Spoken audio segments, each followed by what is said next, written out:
All right. If not, let's take a look at the FAR demonstratives real quickly, and then we'll talk about how these forms will actually occur in Greek sentences. The FAR demonstratives, these are actually easier, are akanos. Okay, so we don't have any diphthongs at the beginning of this. You have a diphthong in the middle, and you have what declension pattern is the masculine form of that going to take. Yep, you see the omicron here? That's a omicron stem, second declension. Okay, so akanos, we have akene, and then the neuter form. Now, did you know, and could you have predicted that this was going to not have a nu on the end? What have you been noticing about a lot of our pronouns? Autas, aute, auta, omicron but no nu. Remember that? So, our demonstratives that are near, hutas, haute, tuta, with no nu on the neuter form. Okay? So, a lot of the neuter pronouns has the omicron but no nu. All right, so that is going to follow what declension pattern? Akene? First. So this is second declension, first declension, akena, back to second declension. Okay? So do you think you could parse any forms of akenos? If you know your first and second declension case endings? Yep. So you'll be able to do that. So let's take a look at the forms. This is on 13.5. And we'll read these together just to practice. And then if you want to review the video, you can listen and practice as well.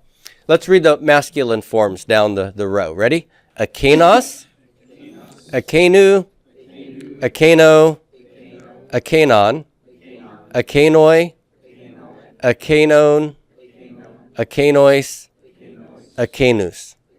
All those look familiar? Case endings? Yep. Look at the feminine forms. Akene, akenes, akene, akenane, akenai, akenon, akenais, akenos. Do those look like typical first declension case endings? Yes, they do. And the neuter, akena, akenu, akeno, akena, akena, akenon, akenois, akena. Those look neuter, don't they? They look like our neuter second declension forms. And all the rules we learned about accusative and nominative being the same, they are the same. They're identical to each other. Look at the genitive and dative forms of the masculine akenos versus the neuter akenos. We have akenu, akenu, akeno, akeno. That's another one of your noun rules. Okay? So these are behaving very, very normally, and there's no possibility of confusing these FAR demonstratives that mean that or those with anything else. All right? So how would I translate this? Taking a look at akenos for the masculine, the nominative would be this. So I'm sorry, that, of that, to that, and then that. Okay? Those, of those, to those, and those. All right. Now, let's talk about how we're going to see the demonstratives occur in actual sentences and phrases. Okay? So we'll point out here that the demonstratives will be of two functions. Okay? They will either function as genuine pronouns or they will function as adjectives. When a demonstrative functions as a pronoun, it is functioning like a noun. So, what will determine the case of the pronoun? Its case will be determined by the function. Okay? If my pronoun is the subject, what case will the pronoun be in? It'll be the nominative, okay? If it's the direct object, it would be accusative. Good. What will determine the gender and number of the pronoun? Okay, it's determined by its, what was that? Antecedent. Okay, good. What is an antecedent? Okay, yeah, it's a noun that it replaces. Another term for this is its referent. The referent of a pronoun is what the pronoun refers to. Okay, so antecedent or referent. I tend to use both of these expressions. So, if I say, hey, look at this, and I point to my daughter, which form of this am I going to use? Well, behold this, look at this, see this. What case would it be? Case. It'd be accusative. And what gender and number would it be if it's my daughter? Feminine singular. Very good. If on the other hand, I said something like, this woman loves Greek, what would determine the case of this? The woman, exactly. Because in that situation, the demonstrative this is functioning as an adjective. And when that happens, case, gender, and number are determined by the noun that it modifies. All right? So the noun is all important here. So if the noun's accusative, singular, masculine, the form of this will be accusative, singular, masculine. I love this book. I love this man. Okay? All right. Now, that's what's going to determine the three things that a demonstrative can have: case, gender, and number. What sort of position will the demonstrative have when it is an adjective? Okay, when the demonstrative is functioning as a demonstrative adjective, the position of the demonstrative adjective will be in the predicate position. What does that mean? Okay, good. The noun will be articular, but the adjective will not be. So, let's look at a couple of examples here. All right, here I have houtos ha anthropos. What case, gender, number is houtos? Okay, so this is nominative, singular, and masculine. Okay, what about the article? Same. What about anthropos? Yes, also the same, right? Why is houtos this case, gender, number? Because it's an adjective, and adjectives have to agree with what? The noun's case, gender, number. Okay?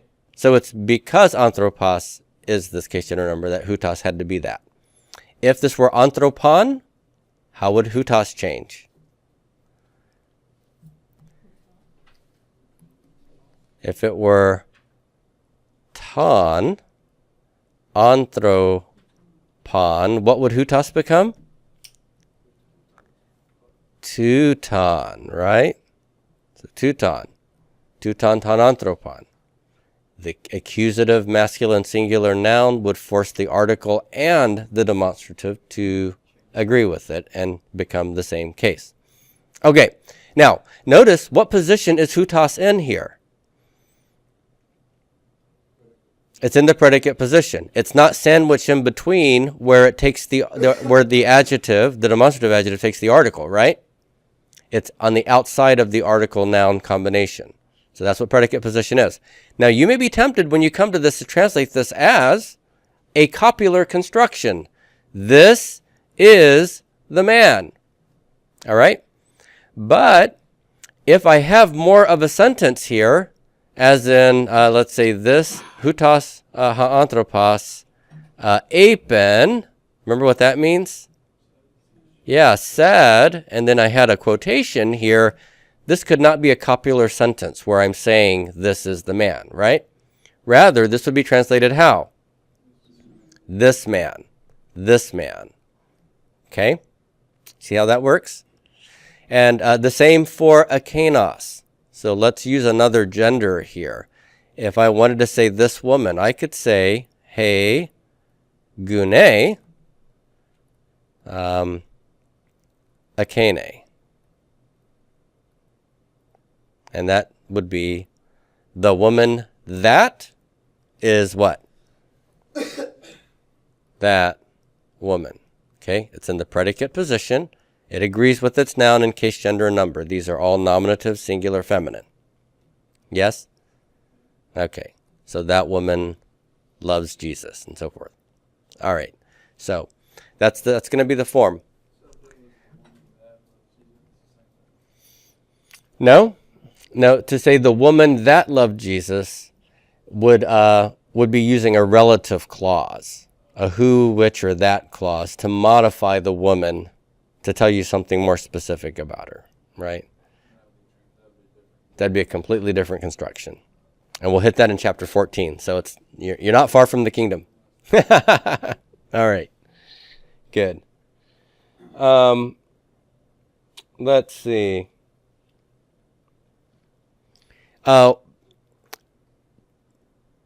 Just as we learned before, when the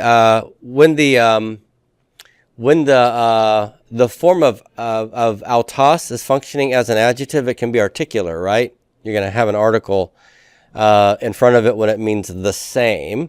It'll be in the predicate position when it means the something himself, or the someone himself, or the something itself. But when autos is functioning as a pronoun, it will not be articular, right? And when these demonstratives are functioning as pronouns, they will not be articular. They will be anarthrous.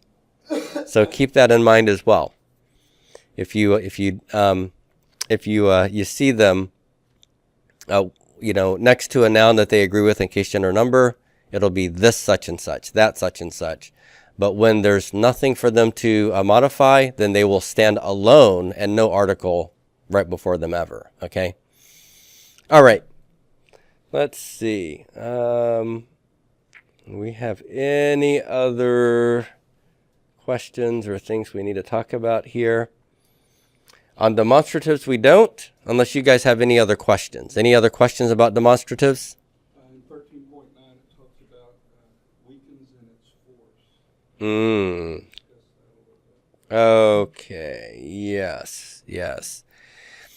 There are a great many places where the demonstrative is used, and many of our English translations will not translate it as this or that, but rather as he. Okay? Where the demonstrative force seems to have weakened just to the point of referring to a pronoun. Now, I do almost think that in this particular circumstance, Mounce might be oversimplifying a little bit. And it's from this standpoint. Demonstratives in English might be translated as he, but I still think that the author had a reason for picking hutos rather than a third-person pronoun, which he could have done. Okay? And those sort of situations are going to be like this. If I am talking about a couple of different participants in a story and they're both the same gender, let's say, they're both masculine. Maybe I'm talking about John the Baptist, and then I introduce Jesus as well. And so now I have two he's that are possible. How might I distinguish one from the other? If I just said autos, it would be ambiguous. If I use hutos for one action and akanos for the other, then that would allow me to differentiate and say, okay, the one I mentioned last, I might use hutos for, and the one I mentioned earlier and farther away in terms of the text, I would use akanos for, or could use akanos for. Okay? In both situations, in English, I might want to translate them as he. That's the weakened demonstrative force.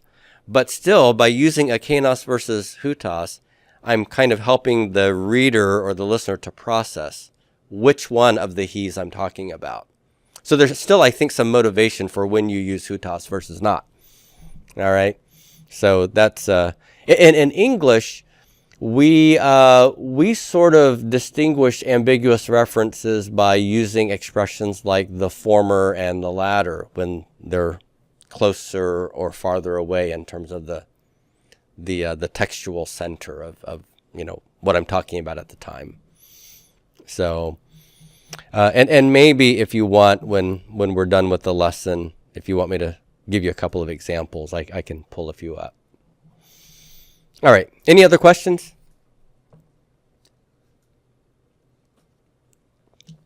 All right. If not, let's go on to the next section. This is 13.10.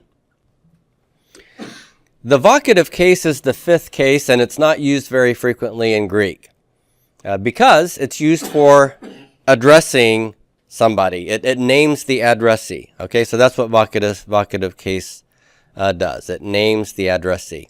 He calls it the case of direct address. All right, so the addressee is who you're talking to. You don't have to use a vocative expression to talk to somebody.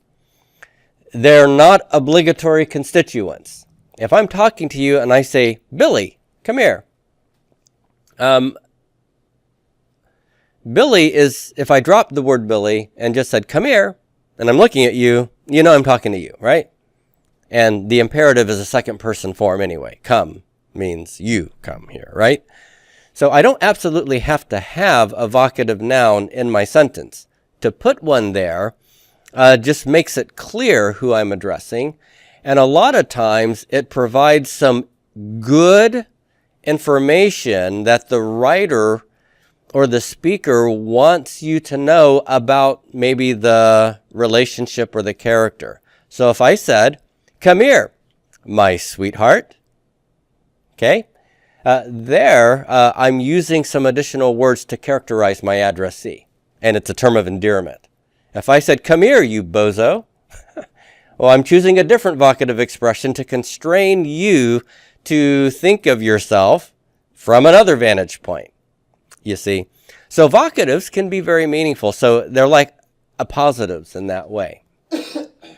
Now, the big question here is how will the vocative case be formed? And in the lesson, he tells us here that in the plural, the vocative is identical to the nominative plural. So vocative plural equals nominative plural. Okay. So take a look here at Acts 1:11, and we have the word andres. Andres. You see that epsilon sigma there? What case is that? Well, okay, that's a trick question. When you look at S, what should you think the case is? Yes, this is third declension, nominative plural, right? Nominative plural masculine. This is also the vocative plural because here in Acts 1:11, the angels are addressing the Galileans. Men, Galileans, I'm talking to you. Why do you stand there looking up? Okay. So that's one.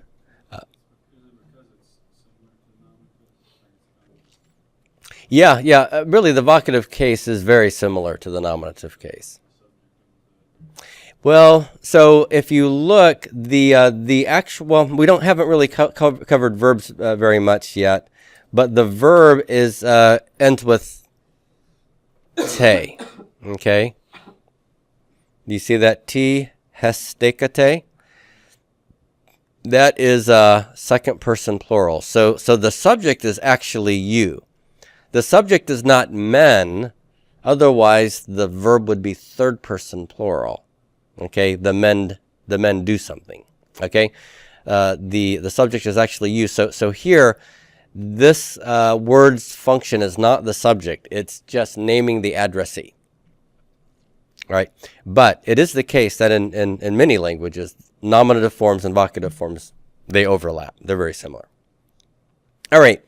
Okay, next, he mentions that in the singular first declension, so what sort of nouns are usually first declension?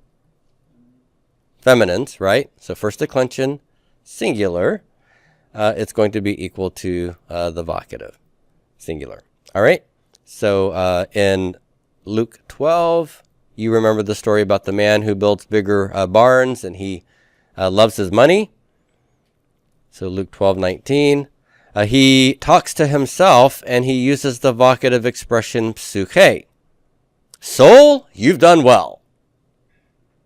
Well, notice that that is identical to the nominative singular feminine form of soul, isn't it? But that's the vocative case there, because that's the addressee here.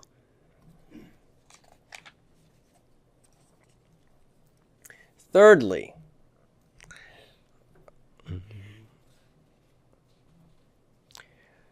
in the second declension, singular, the vocative will have an epsilon, okay? So the vocative case will have an epsilon. And this is going to replace the stem vowel. What's the stem vowel in second declension? Omicron. So the omicron's going to go bye-bye, and we're going to see an epsilon put in its place. So the nominative of man is anthropos, right? That's nominative. The vocative is anthrope. See that? So no stem vowel there. It will just be the epsilon. We see this in Luke 5:20.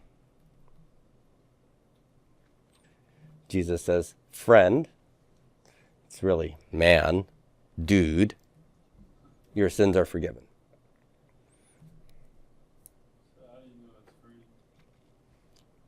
How do you know it's friend? Where does that come from? Is that kind of a general idea what that word is? Yeah. So, like, Jesus refers to Mary as woman, but he's not being rude or mean. It was a way of addressing somebody that you were just having polite conversation with. Yeah. Woman, what to you to me? Sounds rude, but it's not rude. It's just the way they talked back then. All right, so third declension singular forms. The vocative case will be the bare stem, and there might be vowel gradation or ablaut. So what was the word for father? Yeah, it's pater. Can you spell that for me? P, alpha, tau, eta, rho. Okay, so pater with an eta, that's nominative. In the Lord's Prayer, it becomes pater. Notice that we have vowel change, right? It goes from a long E to a short E. So we have pater haimon, our Father who art in heaven. All right, so this is a third declension noun. Let's do remember that. And it's the stem, the bare stem, and has vowel change here. Okay? So this is really all Mounce is going to tell us about vocatives. You'll see vocatives. You'll notice that they might be just a little bit different, perhaps, than the form you learned as your lexical form, which is the nominative one. So when you see that, ask yourself, is this naming the addressee? If so, then it's probably vocative, and then you can look it up in your lexicon if you need to and double check. All right. Okay. Last thing here in the lesson has to do with some adjective issues. So let's look at those real quickly.